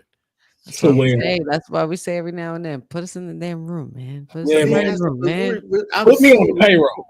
We'll cook up some good shit for y'all, Saturday, and it don't happen. You know what I mean? like yeah, I mean, but that's the double-edged sword that we are as creatives, because you know we do that for the Marvel DC stuff, and when that don't happen, it'd be like, oh, really? That's all y'all had set up for it? But we can't help but think about it. But that's what just lets you know it's such a dope impact of a piece of product, and that we love to enjoy it because we get like that. But we shall see what's going to happen. You have our predictions now, but that is the men's Money in the Bank. We're going to move on now to a singles match, but a title will be on the line. The second time the Intercontinental Championship is on the line at a PLE. Lyra Valkyria will run it back, defending her title against Becky Lynch. Still just a regular match. Things have been heating up and cooking up between them with the promo runs. With where they are now, though, honey, who do you see walking out as the Intercontinental Champion? Becky Lynch. Yeah, I think we picked Becky last time too for the first one. I know I did. I'll say I did. I think she wins this one because there's got to be some. Okay, she wins it. We're still. We might have like 2 more matches of this. You know, at the most of them feuding. I would say maybe one more. You think one more? I would say one more after this. So, are we hyped for it as much? Because there's still no stipulation behind this one either. Where I wish there was a little bit, but the stakes are the championships. So, I agree with Boza. One more Evolution. That's where it ends. Nah, y'all missing the big picture. What? Talk to us. What you got? Becky's gonna win, and you get Becky versus Bayley at Evolution. For the Intercontinental Championship. So we move Lyra out of there like that? No, honestly, I think you make it a triple threat match. Okay, because she's growing on me, man. Like she really is. she's growing before her eyes on this with this feud with Becky. Yeah. So I'll But give her that much. Yeah, because if you think about it, we have not heard from Bayley in a minute since she's been real quiet since Mania. Since Mania. So this will be the perfect time for Bayley to either come back or cost Becky the title, and then you have Bayley versus Becky at Evolution For no title. Yeah, but you don't really necessarily need a title for them. You really don't. Wow, I heard that one now. See, I figured that one I heard. It should be time for Bayley to come back, but man, No, I think you got to remember too. Like Bayley had been working throughout the whole year. Like she was there like nonstop, and she was going over to NXT. Like she was doing a lot of double duty, for like this past year. Mm-hmm. So she kind of needed that time off anyway. But I can see this coming back because I thought maybe SummerSlam, but that's it's what like, I'm looking up. But Evolution, but now that you got Evolution 2, that's the perfect place for them two to go at it. Because you need two horsewomen to face each other. And I think it gets a little stale with it just them, and that's it. Having a title on the line makes this a lot more historic. This is the first time that a woman's intercontinental title is being defended at the second ever all-women's PLE against two of the greatest. Yeah. And Bayley's coming in as the babyface and Becky as the heel. Yeah, because that'll be about 3 weeks, maybe 3 weeks before SummerSlam. Yeah, just about. Mm-hmm. That's enough promotion. That's enough time to do the promo work, everything. That's more than enough time for you to get this as one of the top matches for Evolution 2. I'm anxious to see that card or see how we get to that, how we build to that show. It should be fun. I feel like this is one of the first steps of building to Evolution 2. So it's gonna, that's why I feel like the Money in the Bank for the women's is kicked up such a notch too, because those women are gonna have those women who don't get the Money in the Bank are gonna have a very integral part in the Evolution role. Yeah. But so is all three of us going for Becky? I think so. Yeah. I think it's time. She should carry it up until she hasn't won this belt before. Yes. So we shall see this Saturday on Money in the Bank. Then we got this bullshit here. Both champions involved in this tag match. The last time is now. We just got to get to SummerSlam, man. That's what this feels like. I feel like we just got to get to SummerSlam. Now, why this wasn't CM Punk versus John Cena, I don't fucking know. We just got to get to SummerSlam. Apparently, we got to get to SummerSlam. So, and notice I put this as not the main event because this is what I'm hoping the card shakeout be. But who do you see walking away with the victory? Will it be John Cena and Logan Paul, or will it be Cody Rhodes and Jey Uso? That's crazy that Jey Uso is not first. That's so. Look at this placement. How is the champion behind Cody? But look, that's raw. Okay, Will. Like, we've seen this before. That's fucked up. That's fucked up. I get it. If Cena's been on a poster, CM Punk's been in the back, and he was champion. So we've seen this before. This isn't. But Cody's not champion. And Cody's not CM Punk. I get that we're pairing up the beefs, but come on, bro. Like, that's your champ. Cody is not. Like, he should be prominent on the thing. But we know where the beefs lie, man. The beefs lie between the first two. We also know where the belts lie, and the belt should be in the front. Mm-hmm. Just constantly ruin the damn timelines. Hey, nah, Bozo. Anyway, I'm not gonna count that. Cody and Jay takes this dub, man. They get a dub. No, y'all trying to bypass it. Also, something I don't like about graphic cards, I notice how WWE don't always have the women cards up there in bigger pictures for us to pull for the show. Yes, that's true. So I've been seeing that on WWE. It's a chore to hunt them down. It really is. It's a chore to hunt them down. You can find them, but I go on Twitter and you got to. or you got to That's the Google only it. way I find them. The men's one be prominent. When you go click on full preview, they card be right there. Go to the women though. Like if you go right now to Worlds Collide, you will not see the women's card on there. You got to literally go to preview, click on their stuff, then it pops up. Yeah. That's why I say I be seeing the shade these cards be getting thrown at, but we're not gonna stick on that because I know it's getting late. So Deonne, who's walking away the winner of this tag match no one asked for? I'm going, I mean, if I got to pick, I'm going Cody and Jay for this one. I would love to see it. Honey, the floor. Honey, you don't have to answer, you know? No, I'm just reacting to the predictable answer. What? Oh, like if Roman wasn't on this card, you'd be like, oh. Because it would be a guarantee that he was like, oh. Because it would be a guarantee that he would slay everyone in this match.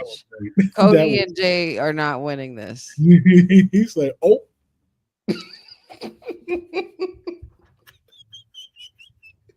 I was like, that was fucking hilarious. But also, too, you kind of lose with this one. Because no shit. I've never been more conflicted in my life. You're right. This is a very difficult one for you. Because on both sides, I have two people I am rooting for and advocate for.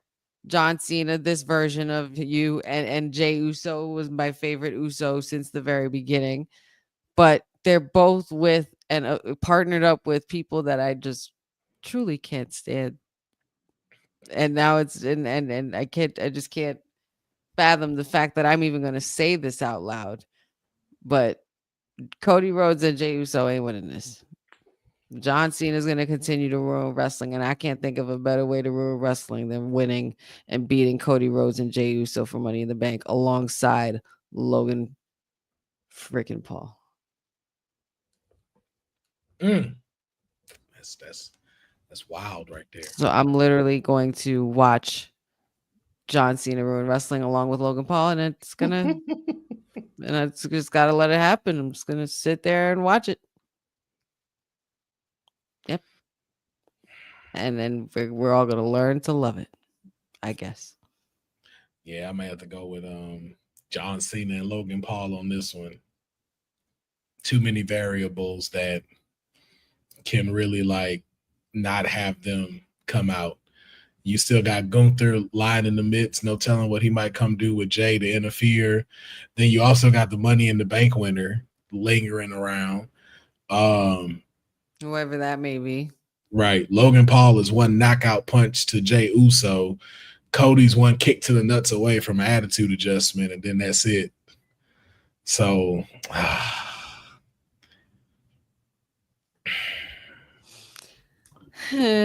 I don't visualize either of the two pinning one of these people. That's my only thing. I don't see Jay pinning John Cena. I don't see Cody pinning John Cena. But I don't think it's time for Cena to be pinned. But you do see John Cena pinning Cody Rhodes. Yeah. I don't see Jey Uso getting pinned. I don't either. This starts and ends with Cena and Cody. Yeah. Jay too hot to get pinned right now. I think it's gonna be better than we thought, than we're thinking too. I think it's gonna be a good match. No, I'm not taking that away. I just didn't. And this is Cena's last Money in the Bank ever. Yeah, we have to keep remembering that too. But what makes you think that it's gonna stand out, Deonne, as far as match wise go? No, I just think we're gonna be surprised by it because it's one of the ones where it's like, okay, it's just a tag match, a returning Cody back from since WrestleMania. Jay and Logan got their beef, so it's an easy match to put together, right? Yeah. I don't think people expectations are high of this one, just because the titles aren't on the line either, and it's not separate matches.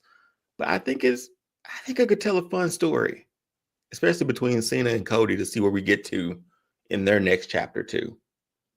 So I think this is all, like you said, to build to SummerSlam and how that looks. But I think it could be fun as long as Travis Scott stays out of the way. And as long as Logan Paul keeps his hand up Jey Uso after all this. It is LA. It is LA. You know, your boy could just come outside for the night. Take your time. Get your life. Hey, down. Hey. Happy. Yeah. Bing. Bing. Bing. Bing. Bing. And then that's going to play for like the next 6 minutes as he walks down the ramp to get to the ring. There's got to be more to this, though, man. I'm hoping that there's going to be more to this. This is going to be 15 minutes tops, 20 minutes of something, and then bullshit shenanigans and Lord knows what else. Bing. Bing. Bing. Bing. Bing. Next and they're in LA. The main event. The main event in our eyes. Yeah, for real. WWE. Something. What's again, man? What would have been made in a 2K video game? They didn't just blessed us with women's Money in the Bank match. New to Raw, Stephanie Vicker. The Twisted Bliss returns to the ladders and Alexa Bliss. My client, the leader of the Pereziacs, Roxanne Perez. The rocket steering Naomi. The white privileged Rhea Ripley. And then a beautiful madness that's going to fly across this ring this Saturday in Julia. Every woman with the exception of Karen Ripley can't fault her, man. They keep pushing her. Again, this is not her fault. When I throw all of this out, I'm letting y'all know this has nothing to do with Rhea Ripley at all. Rhea Ripley is playing the part she is supposed to play. When I throw these bits out when it comes to her, it is distinctly for WWE creative. Because again, I love Rhea Ripley. And she ain't doing nothing but what she is being told to do, and she's still doing it amazing. I just am so sick of y'all trying to push us down, put her down our throats in the title picture. Like, dog, let her stand on her own. She has the viability, but that's just me. She is at the point where she doesn't need a title to define her no longer. Kind of bigger than it at this point. She's bigger than the title. Exactly. Like it helped make her, but she surpassed that. She had. Like, you can let her stand on her own and have some banger matches with some of the women on this roster and get them elevated to the next point to give her competition. Mm-hmm. But that's just me. That's just that's how I'm seeing it. But way tougher to decide than the men's Money in the Bank. Honey, this is ladies first. When the smoke clears and the broken ladders are all around the ring and bodies are down, what woman is standing at the top of that remaining ladder holding this white, gold, and green briefcase and being crowned Miss Money in the Bank? It's crazy because I've thought about this. I mean, initially there wasn't really much thought because we know who's been riding the wave since she's pretty much redefined herself and established herself in this division. All of these women make a case to win. None of them are undeserving. I mean, despite Councilman's thoughts about Rhea Ripley. I just think she was undeserving. No, I know. I'm just kidding. But I personally think that this belongs to Naomi. This Money in the Bank has her name written all over it. You know, I also agree with Councilman in previous moments where he has expressed, even on here, where we need that caution tape wrapped around that briefcase to be protected at all costs, because you know you need to watch out for the one who's holding it. But if not, I mean, if I had to pick Like if there was some way that WWE went in a different direction, which I really don't see them going, especially with how they've built her up on SmackDown so well. And we need to get her back in that title picture. That's Stephanie Vaqueros. Scary, man. She scared me. She scares me, man. Like I feel like that rocket strapped to her is real hot. But I don't know if it's hot enough because Naomi is kind of been one of the veterans in this match as well. And like I said, she needs to get back in that title picture. This would be a perfect way to do it. So who are you picking? Naomi. Final Naomi. Okay. Deonne. Yeah, I'm gonna co-sign that. Since Naomi's flipped out, business has been booming. Out. So her stock has gone up. This is one of the best versions of Naomi we've seen, and to have a match like this, like fall in her lap at this point in time in her career with this character work she's doing, you got to reward that.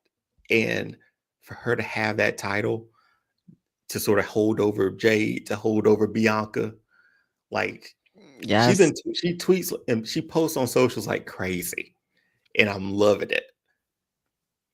That's the person who's deserving of it this year. Stephanie, if she loses, it's a ladder match. She didn't get pinned. And 5 other people lost. She's still fine. So she's still fine. Every person in this match is gonna come out, smelling like a bed of roses. So, but Naomi has been killing it this year, from the big 3 to like, hey, Jay's gone, give me that title, and then from there, her caution, she's killing it. Naomi is time, and it's definitely like a big reward for her career too. Like how long she's been there from a Funkadactyl to now. Money in the Bank 2025, Naomi. Quite the journey. Oh boy. She was the first one to get put into the match. She'll be the last woman standing. My client, Roxanne Perez, will be winning Money in the Bank. No way. No question about it. But I get to have 2 picks because I have a client. Y'all don't. So I get to have 2 picks. Naomi. If it's not Roxanne, it is definitely Naomi. And the only reason why I'm even throwing Roxanne in there is if you're looking at the potential of both stories. Everything you just said, Deonne, everything you just said, honey, for Naomi, all of that and then some. Like what she will do being Miss Money in the Bank, the way she'll be able to carry that around, because I would definitely have her milk that. Mm-hmm. No, Bose, I don't think any of these women never do that. No, never do that. That's just pointless. No, and I hated that I hated that they made Austin Theory do that. I thought that was so dumb. Uh-huh. I'd rather him just hold it. And let it expire. It should have just expired. Yeah, none of that, and no more just giving it to somebody either. Yeah, one more day. Because I'm sick of that. That would have been great, Deonne. Yeah, we had one more day to cash it in. Yeah, he didn't get a chance to use it. He's hilarious. Oh, that would have rolled over so dope for him. The show over, nothing. Oh, that would be so good. But now, if you look at Roxanne's trajectory of where she's going, this builds the story that's going within the Judgment Day. You now got Roxanne as Miss Money in the Bank in the Judgment Day, while you got Liv and Raquel just the tag team champions trying to get their place, trying to get situated, and then Roxanne cashes in and becomes world heavyweight champion in the Judgment Day, and now you got Dominic like,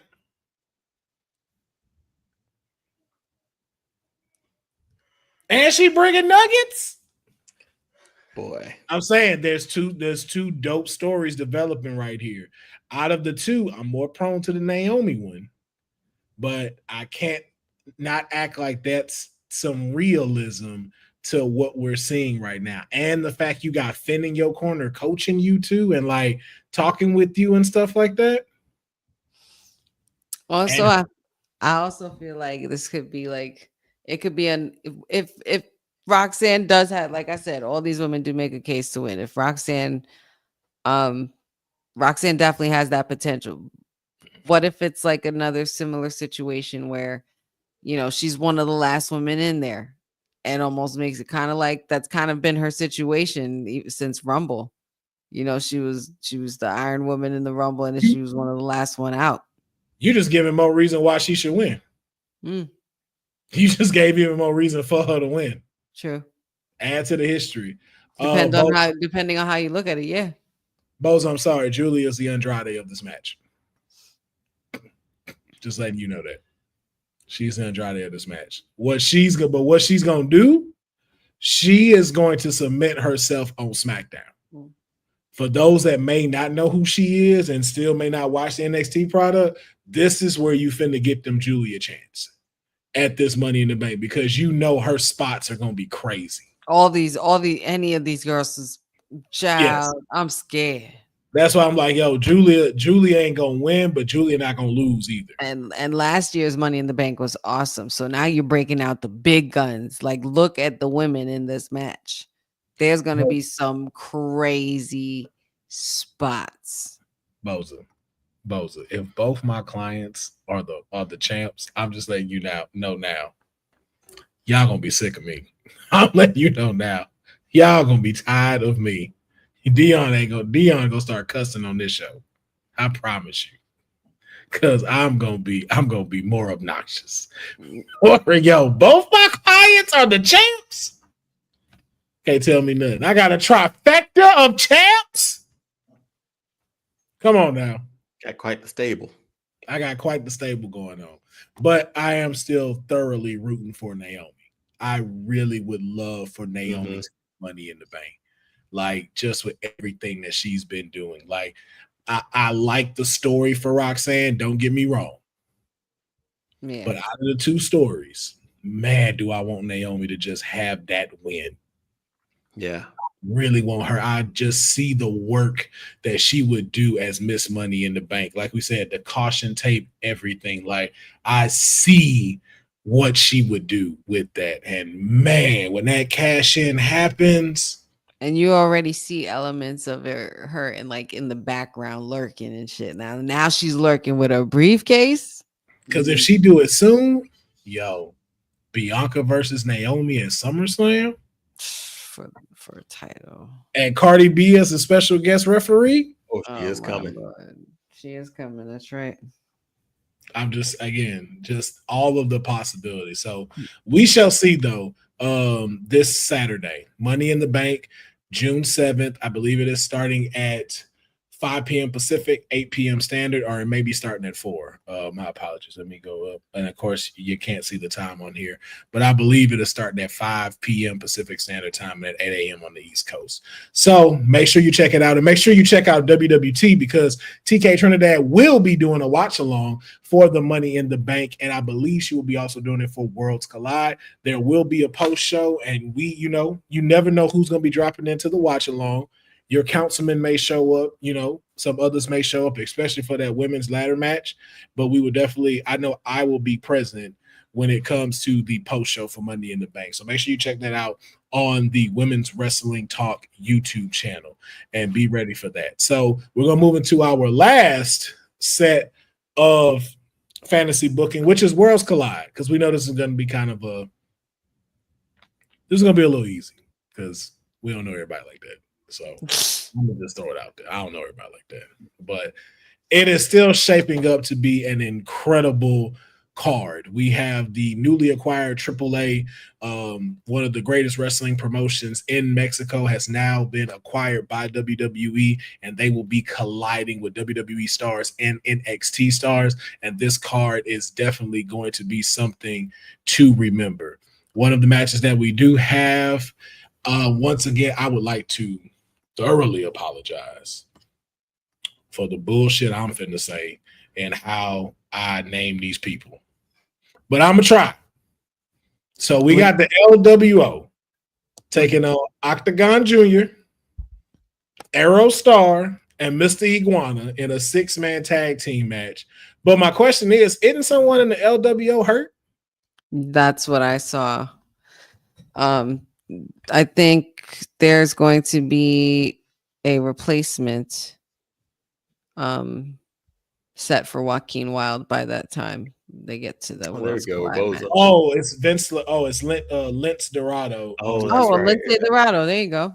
Yeah, Lindsay Dorado is going to be taking. So they just haven't updated the card. So it'll be a Lindsay Dorado who will be taking the place of Joaquin Wilde in this match, which I think is going to be good anyway. Lindsay Dorado is very great and evolved. So I think that's going to, again, this is going to put on a banger of a match. But who do y'all see walking out as the winner? Man, with a name like Mr. Iguana, I got to go with Mr. Iguana. Yeah. I'm not a fan of the LWO or this very version of LWO. Yeah. We're done there. I mean, like I said, this is more so about just bringing that crossover appeal and, teaching us wrestling fans further about a different promotion of wrestling that we may not entirely know about, and introduce us to a few new individuals as well. I think I'm gonna have to go with, let's say, Dorado, Octagon Jr., Aerostar, and Mr. Iguana as well. Do y'all, real quick, do y'all remember like the multi-man tag matches on WCW for the luchadors? Yes. They were in luchador like rules, so they didn't have to tag or something like that. Mm-hmm. Yeah. The craziest tag team matches I've ever seen were They those need to bring matches. those kinds of matches back. Like, Yeah. if I mean, have it's you gonna ever be the seen way. them? I mean, well, we're gonna see it, yeah.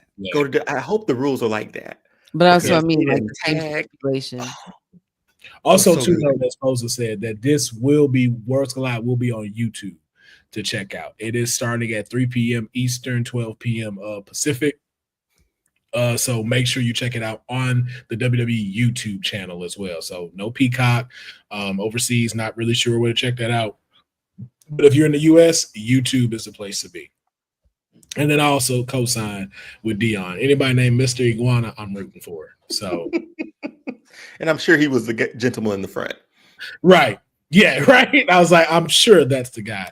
I was like, if it's the dude in the back, it's like, okay, I don't know what we're doing. I don't know. But our next one that we have up is Legado del Fantasma will battle El Hijo de Dr. Wagner Jr., Pagano, and Psycho Clown. Did I get that right? That wasn't bad. That wasn't bad at all. I'm working on it. There you go. This bilingual. I don't know. These AAA teams look very interesting. I'm picking them too. I might have to go Legado del Fantasma on this one. I love them, but that looks like a crew right there, man. Like I know it do, but I gotta stick with my boys, man. Man, look, Angel and Gilberto, and you got Santos at the helm. That's some difference. That's different right there. Yeah, I get what you're saying, Councilman, but I don't know, man. I would want to be on the same side as the Psycho Clowns, not on the opposing side. So I'm going this way. They reminded me of like the Oddities. Remember the Oddities? Oh, yeah, yeah. Everybody comes to the show. Yes. When they had the insane clown posse with them. So yeah. What a theme song. Yeah, I understand, but I'm still gonna roll with my boys Legado del Fantasma, man. I want to see them win, and especially here at the Worlds Collide. Then we also have this insane match. Not even sure why this got put together or who thought like, hey, I want to know who thought of this because they need a raise. They need a raise because this is the match I never knew I needed. But Ethan Page will defend his newly North American title against Javon Evans, Ray Phoenix, and Laredo Kid in a fatal 4-way match. But the question is, who walks out as the North American champion? Man, you perfect opportunity. Go ahead. Sorry. No, go ahead. No, go ahead. Perfect opportunity for Javon Evans to win this title and Ethan Page to ride off to the main roster.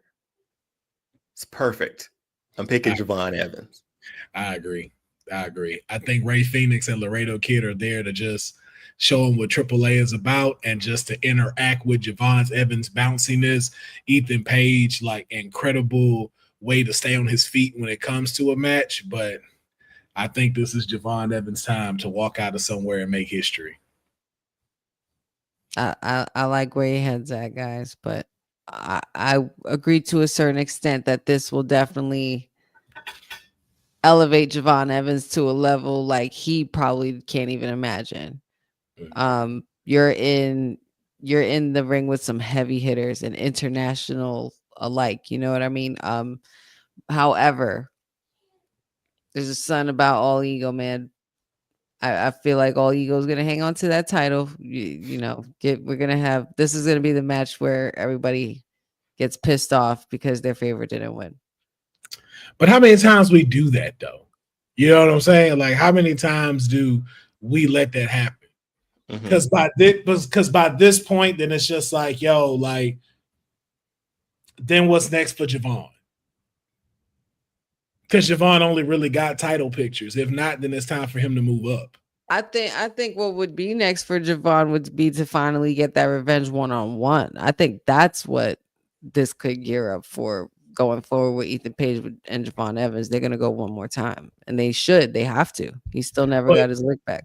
But I think that should be with him holding that title because remember they won and won. So I think him holding that one-on-one, right? Not in any not in four ways or triple threat. No. As in one-on-one matches, he has one, Ethan has one. So Javon having the title, Ethan going to face him again, let Javon go over, and then Ethan move up. And then that way Ethan has had all the titles. Because he don't need it for a long period. But to say like he's had it, that he got it, that's big deal. No, I totally get it. I just feel like there's just more merit to, like, in my opinion anyway, there's just more merit to Ethan Page doing it on NXT soil to, solidify Javon Evans' place that he is the next one up, the next face, finish it in NXT where he arrived at. Like, that's just what I pictured, I imagine. But either way, it has potential for Javon Evans, but I have to stand by what I said. I gotta go with All Ego this time. We'll find out. We're gonna find out this Saturday what happens. Then we have the AAA Mega Championship on the line. Oh, El Hijo del Vikingo is defending his title against Chad Gable. You mean El Grande Americano? No, that's Chad. Where Gable. you at? Where is it? I see Chad Gable right there. Look at the eyes, honey. Look at those eyes compared to my look. Focused and determined. El Grande's big as fuck. Yeah. You gotta stop with this, honey. You gotta stop with this madness. I don't know, man. I feel like Kevin Owens. You supposed to be a part of the Latino community. How you disrespecting El Grande Americano like that by saying he's this Caucasian man? I'm not really disrespecting. I'm just calling Chad Gable's BS.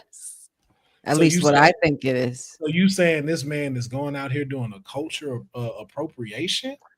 That's that, guys. Wow. Deonne, what's your pick, bro? I can't even. Seeing how he just won that AAA Mega Championship, I think it's a good one for obviously Vikingo to win. They've been featuring him a lot, just on WWE television already. So, yeah. If Will guesses this man Chad Gable to win, and then El Grande Americano wins later, I'm gonna be so upset. That'd be wild. Yo, that'd be so upset. Yo. I'm gonna throw my remote. I'm going to sleep. She's not getting on the following week. But no, I agree with Deonne. WWE hasn't displayed Vikingo's like in-ring ability yet, and I think they're doing that for a reason. Like this is gonna be his spotlight. This is gonna be him. I'm gonna be pissed if him. Well, he's not in 2 matches though. So who else is he wrestling? Right. So I don't see how you could get mad because he's not having 2 matches. So he's only having 1. But I feel like I'm going mad. I don't know why. I mean, this is regular life. But yeah, Vikingo, I think is gonna take. I can make you go mad too. Chad is gonna put on a great match with them and really show the display of Vikingo and the AAA Mega Championship. 2 matches. Boza, did you mistype? Must have. Finger slipped. Must have. I don't know why y'all going crazy. Are y'all going crazy that Chad Gable could possibly win? That's a good reason to go crazy. Crazy that we got the greatest luchador from Dominic Mysterio and Money in the Bank. I mean, I would be going crazy too. Well, we know Stephanie. We got one more. We know Stephanie is in 2 matches, Boza, which is the last match that we're.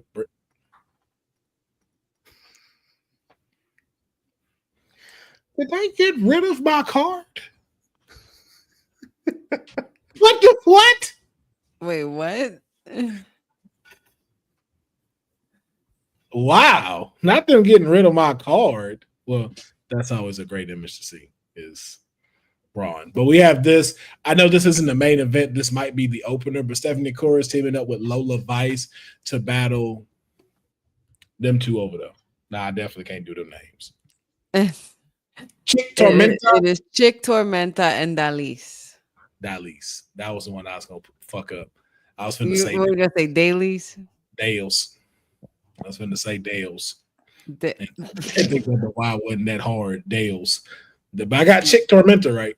Dalise and Chick Tormenta. Yes. Do we need to pick who's winning this? I don't think so. I think we're all. Oh, you think he's gonna be doing commentary? Oh my God! If they bring Booker T all the way to Worlds Collide just to do that shit, or just to call that match, I'm gonna pass out. I mean, it is NXT, so I'm gonna laugh my ass off.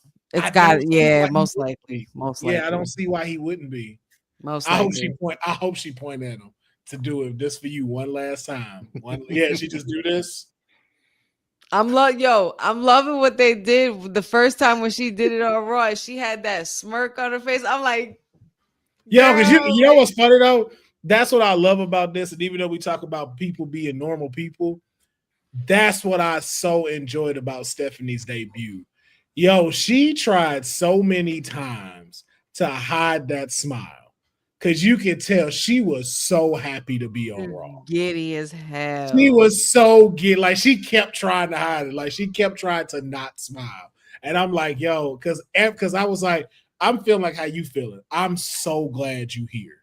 Because you are just incredible with everything you do. We don't need to talk about that. We don't need to bring that up. No need to bring that up. I'm sure, they'll announce everyone who else is supposed to be doing announcing and interviews and stuff. No need to bring that up. Just Booker T. Yes, exactly. We love that for her. Though we also love when this guy wins Money in the Bank. Just throwing that out there. But ladies and gentlemen, that's gonna wrap up the Kayfabe podcast. All right. We've done our predictions. We found out who the heel is. Both of my co-hosts are sleepy as hell. And I could have ended this even sooner, but they woke me up from my nap. So I'm going to hold you. Oh, that's petty, man. I'm going to hold you from your slump. I got a whole kid in the back. You know what? But you bring him into this. Bring him in. He's asleep. That's valid. Yeah, you're not doing that again. We're not using Xander as an excuse again. Did you not hear him? Nah, your wife snitched on you. He was asleep. Yep. Then? Yeah. But no, we stay in a good time. 2 hours was good, especially with all of like the predictions we have. But I'm not gonna keep y'all any longer, man. We appreciate everybody tuning in to the Kayfabe Podcast. Again, let us know in the comments below who are your picks going to be on this video. Make sure you put your comments. Who are your predicts for Money in the Bank and Worlds Collide? Be sure to check out the watch along at Women's Wrestling Talk Saturday, and as well as the post show. Let us know in the comments who you thought is the heel between The Rock and Hulk Hogan during WrestleMania 18, Icon versus Icon. And let us know how you feel about Mariah May going to NXT. Thank you, Amanatu. Thank you. Don't hate. No, don't hate, Deonne. You want to talk about your 5K again? Let's go, man. Let's go.